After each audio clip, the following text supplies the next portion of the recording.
Welcome one and all my fellow fans of Clash of Clans from around the world. It is your favorite series and mine, No Cash Clash of Clans, episode number 233. And if you haven't had a chance already, could you please just take a quick second, subscribe to the channel, turn on notifications, leave a like, a comment. They are little things, but they go a long ways in helping out the channel. And also, we have a Peter $17 face reveal at 2 million subs. I know we can get there. Let's keep grinding away as I am grinding away on walls on Galadon 3.0. Now remember, in today's episode, we will destroy the most evil base in the history of Clash of Clans, but in the meantime, we are going to get some maxed out defenses for Town Hall 13, just like I know you guys are maxing out the creator code button every time you're going to make a purchase in any Supercell game. You're using somebody's code. My favorite is Galadon, but remember, just use a code, okay? Please. Okay, now I just wanted to show you this quick raid because, of course,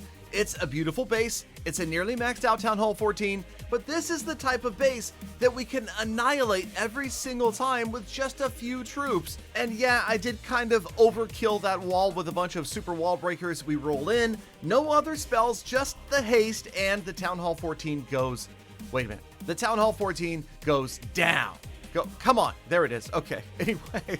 So yeah, I mean, it's pretty easy, and I just wanted to show you that not every single raid that we're running into is 1 million of each. We're sometimes just grabbing 10 easy trophies, maybe a little bit of loot around the outside, or maybe slightly less than 1 million of each, right? So we're just going to cut to the chase on this one. I had a partial army, didn't matter, still was able to take the vast majority of the loot, and that's the beauty of this attacking army. You don't need to wait until everybody's trained. You don't need heroes or a siege machine every single time. And no, don't worry, the evil base is coming up in just a couple of minutes. Let's get back to the upgrades. Where the walls continue to get clicked off, I'm trying to be patient and not doing too many of them, trying to always make a priority of the defenses and the lab, although, yep, that's right, an air defense is going to go, wait a minute, is that? No. See, this is the problem. I never know whether it's maxed out or it needs another level. Turns out the air defenses are actually going to be maxed out at level 11, so this bad boy gets to go to the completed side.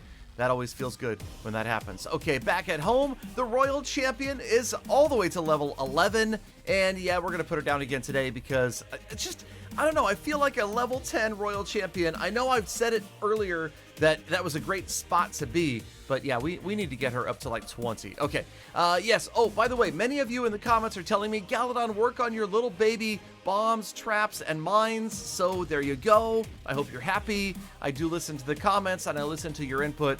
Yeah, it's a boring upgrade, but we got it done.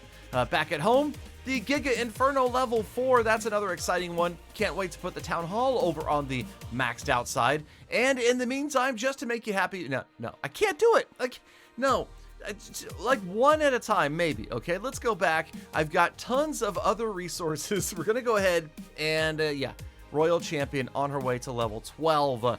I had another builder coming free in just a few minutes. That's why you see I'm going to log out with a ton of gold and elixir, because we came right back and that bomb, that pesky little level 3 bomb, got completed. So we are going to be able to make another upgrade. Going to do a couple of walls here. I always calculate the walls, the elixir, the gold, and try to log out as close to broke as possible. And I'm trying to break up the defenses, not do all of the expos, all of the air defenses at once. So let's go ahead and max out a wizard tower. That's right. Okay, fine. I know it's not maxed out. It needs another level, whatever.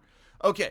What are we doing here? Oh, yeah, this is a raid. We're going to cut to the end of this raid as well because it was a lot of fun, and we had a really clutch learning experience right here, and that is, as we're trying to create that path into the Town Hall, dropping an invis spell from the top of a building is much more difficult for me than it is from the bottom. Does anybody else have this issue? I don't know, but for me, I misplaced the invis right here, and as you can see, it is too far away, and we do not destroy the Town Hall on the first effort. We send a second wave in, but with no haste. They are going to become visible way too soon, and yeah, they get wiped out as well. Up to the last group and the final invisibility spell. Check this one out. Oh, I mean, oh man, I don't know. It's a learning experience. Like I say, just practice, you'll get better. I need to practice more dropping invis spells above buildings. That was tough. It felt to me that I was going to invis the town hall, so it was a miracle that I did not. Okay, let's get on to the most evil base In the history of Clash of Clans, I don't know if something like this should be banned. I mean, it's obviously a reference to all sorts of satanic stuff, and we went ahead and decided we needed to punish this player. That's right, we are the Galadon, we are the warriors for good, and I saw the 666, and I don't know if that's a pentagram, a pentacle, or an evil goat head in the middle of the base, but whatever it was, it needed to be annihilated, and I guess this is probably, you know, not one of those things that's bannable. Whatever, it's not quite the same as some of the more offensive bases you see out there, but we did decide to annihilate it just the same, and it was kind of fun to take every single piece of this guy's loot. And by the way, I did make sure that I wiped out his walls, so I left him with only a 66 base. And yeah, so we annihilated one of his 6s, and that's just going to make him feel really, really bad all over the place. And then, yes, to add insult to injury, I went back after every single loot-bearing building was destroyed and used the remainder of my army to grab as much of a percentage of damage as I possibly could. So we are going to get the max league bonus here as well. Remember, that does help out if you want to go ahead and do that in every single raid you can. But for me, it was more of a personal fight to take down the evil base and to show that good always prevails, right? And you know, maybe we worked up some good karma here by annihilating this base, but either way, it was fun, and we did it live on stream, so everybody in the chat was rooting for me to destroy this base. And I thank you guys, the Galafam, for being supportive and for being a force for good in this world. I mean, that's what we're all here for, and if we can put a smile on somebody else's face, that is a good thing. Okay, let's move on. The Warden looks like he's smiling as he's just achieved level 44. And once again, I am going to resist the urge to just go back and start upgrading another hero, even though we were less than 100,000 away from having enough elixir to upgrade the Warden one more time.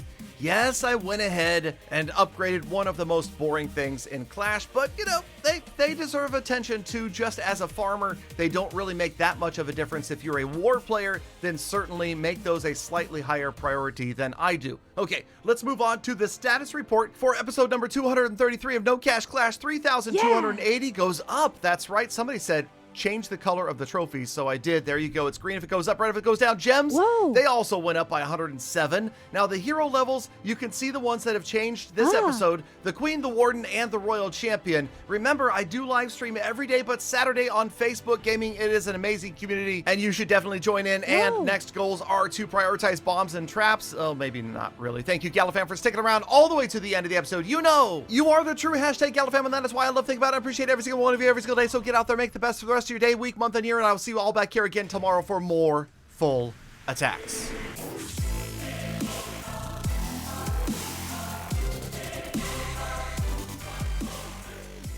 Galadon, you're like the Superman of Clash of Clans, doing good and defeating evil. Way to go, Galadon.